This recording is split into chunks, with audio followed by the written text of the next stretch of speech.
Yes, ready? This is at the rate of 100 words per minute. Yes, start. Sir, last year we had a very sad experience. I myself went to Bihar and I had consultations with the Bihar government. The Bihar government wanted us to set up over 150 centers for the purchase of wheat if we take over the wheat trade. We set up all this machinery because we were very sincere and we wanted to play a very effective role in the market operations. When we set up these centers, to our surprise, we found that nobody was coming to the market. Then we were told that there was no system of bringing the marketable surpluses to the markets. Farmers sell it in the village itself. There are no regular markets. Therefore, there are different set of situations.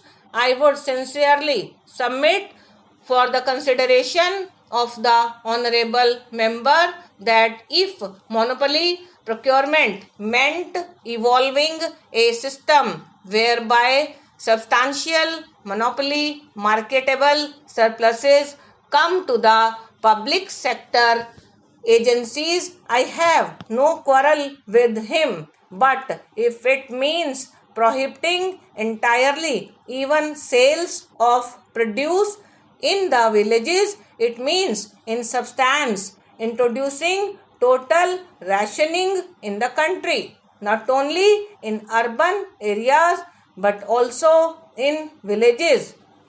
That means government will have to take the responsibility of distributing food grains to the entire population of the country, which is not a very easy proposition.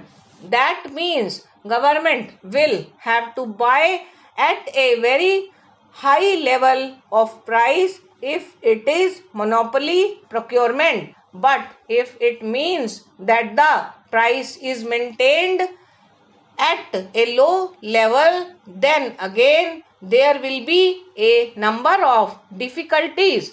Then producers will be dissatisfied and they will not cooperate. A number of illegal transactions will take place. It will be difficult to control millions of producers and tell them, here is the law, you have no freedom to sell. It is all right on paper, but in practice, who is going to implement it? Therefore, we should really look at the problem not from the theoretical angle but look into the practical implications. We should understand the problem in its implications. For instance, there are countries in the world where some sort of monopoly procurement is there, but the situations are different. Take the instance of Canada. The Canadian Wheat Board purchases all the wheat produced in the country.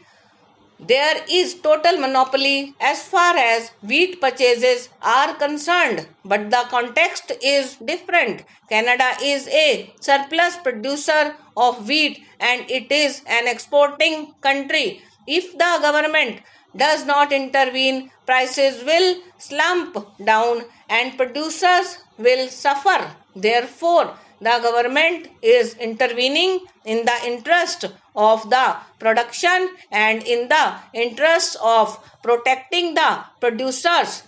In Australia also, it is the same thing. It is an exporting country. If the government does not intervene, prices are likely to come down very much and the producer is likely to suffer.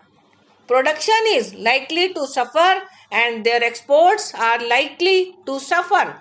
That sort of situation does not exist in India, where situation is different. Stop and over. Stop and